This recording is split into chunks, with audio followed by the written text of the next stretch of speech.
gonna show you how do I generate a plot. First, let's run the code.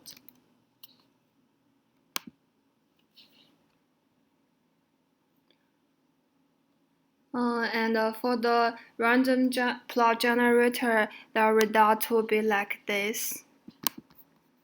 And then let's try the interactive plot generator.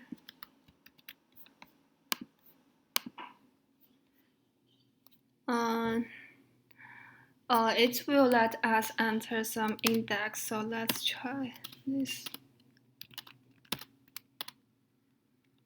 So the result will be after input index, the result will be like this. So how did I do this is I had 4 classes, and first of all I have a simple plot generator, and then my random plot generator and the interactive plot generator will inherit from my simple plot generator, and the last plot viewer class, this will serve as both the view and controller for plot generator class. So for the first question, how did I random produce a plot in random generator? So let's look into this class. First of all, I read the file, each file, and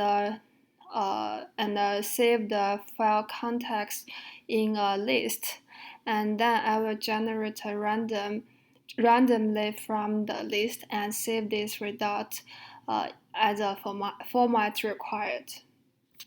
For the second question, in interactive plot generator, how did I manage user input when you are connecting a view controller?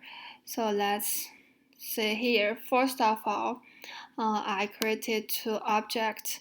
One is interactive plot generator, the other one is plot viewer. And to connect these 2 objects, the plot generator objects will call the register plot viewer method and assign the plot viewer as its property. So in this way, the plot generator object can use the plot viewer methods through the property.